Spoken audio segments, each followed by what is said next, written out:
오늘은 앞선 영상에 이어 안정된 은퇴 생활을 위해 반드시 알고 넘어가야 할 지출 패턴 변화와 그에 따른 준비, 대안책에 대해 말씀드려볼까 합니다. 경제활동 기간의 지출 패턴과 은퇴 생활기의 지출 패턴은 상당한 차이를 보입니다. 경제활동 기간의 지출 관련 주요 품목은 주거 관련 비용이 대부분입니다. 주택 마련 또는 확장, 전세 이러한 것들이 주요 재무적 부담 요소들이죠. 또한 자녀의 양육과 교육에 대한 부분도 지출에 상당한 부담 요소로 작용합니다. 추가로 경제활동에서 필요한 비즈니스 관련된 부분도 지출 부담의 이유가 되겠습니다. 허나 은퇴 생활기에 접어들게 되면 사실상 주택 수요 인구에서 벗어나기 때문에 이 주거 관련 유지 비용은 경제활동 기간과는 다르게 통상 줄어드는 것이 일반적입니다. 자녀 관련 비용 또한 마찬가지로 양육과 교육에 대한 부담 요소는 대부분 완결되었을 가능성이 높습니다. 추가로 경제활동을 클로징하면서 비즈니스와 관련된 비용 또한 자연스레 줄어드는 모습을 보이게 됩니다. 따라서 은퇴생활기는 경제활동 기간과 다르게 지출에 부담이 되는 항목에 큰 변화를 가져오게 됩니다. 경제활동 기간의 주요 지출 부담 요소가 주거 관련, 자녀, 비즈니스 이러한 것들이었다면 이 은퇴생활기의 가장 치명적인 지출 부담 요소는 바로 의료비입니다.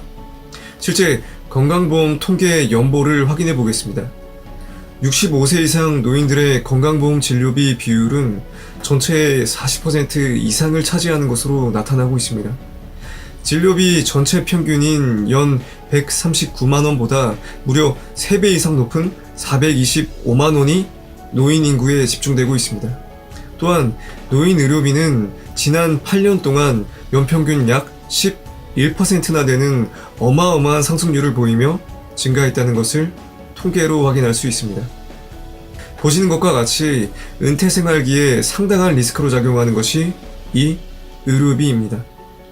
현재 인플레이션, 즉 전체적인 물가 상승을 놓고 보자면 은퇴 생활기의 인플레이션 리스크는 크지 않아 보이기도 합니다. 그런데 앞서 말씀드렸죠. 은퇴 생활기의 지출 중 상당한 부담 요소로 작용되는 것이 바로 의료비입니다. 실제 은퇴 생활을 하는 분들에겐 이 일반적인 소비자 물가 상승률은 숫자상에 불과할 뿐입니다. 크게 의미가 없죠. 왜? 이분들의 지출 중 상당 부분을 의료비가 차지하기 때문입니다. 이 의료비 상승으로 인해 실제 체감하는 물가 상승은 소비자 물가보다 훨씬 크다는 의미입니다. 이 의료비 상승에 한몫하고 있는 것이 의학기술 발달에 따른 의료 서비스입니다. 건강보험공단에서 지원받고 있는 급여 항목 외에 새롭게 개발되는 의료기술은 비급여 항목으로 포함되게 됩니다. 비급여란 쉽게 얘기하자면 의료보험 혜택을 받을 수 없는 것을 의미합니다. 환자가 전액 부담해야 되는 것을 말하죠. 당연히 개인의 부담 요소로 작용하게 됩니다. 의학기술 발달은 평균 수명을 연장시키는 결정적인 역할을 해주고 있습니다. 그런데 그에 따라 수반되는 의료비 부담 증가는 결코 가볍게 넘길 수 없는 위험 요소임이 분명합니다.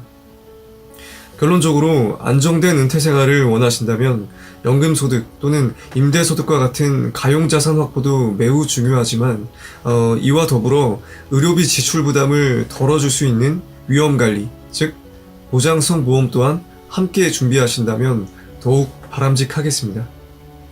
아시다시피 국민연금과 건강보험 같은 사회보장 제도만으로는 안정된 삶을 영위하기 힘든 것이 현실입니다. 특히나 2019년 들어 건강보험 관련 이슈가 있었습니다. 건강보험에서 보장하는 부분이 강화되는 한편 건강보험료는 평균 3.49%, 장기요양보험료는 15.3%나 인상되었습니다. 급격한 노인 인구 증가와 저출산으로 인해 이 건강보험 부담 증가는 더욱 빠르게 가속화될 것으로 예상됩니다. 이러한 현실 속에서 개인의 책임은 결국 증가하게 됩니다. 젊은 층들의 경우 보장성 보험의 중요성을 간과하기도 합니다. 매우 자연스러운 현상입니다. 실제 앞서 언급한 것과 같이 대부분의 의료비는 노인 인구에 집중되고 있기 때문입니다. 그냥 돈 아깝다라는 생각을 당연하게 할 수도 있는 것입니다. 허나 당장 눈앞을 보는 것이 아닌 조금만 멀리 있는 곳을 바라본다면 이 젊은 나이부터 준비한 보장성 보험이 분명 큰 도움이 된다는 사실을 아실 수 있을 거라 생각합니다. 물론 과하면 독이 됩니다. 소득에 준한 적정 수준만을 준비하시길 권하겠습니다. 다음 영상도 유익한 정보로 찾아뵙겠습니다. 감사합니다.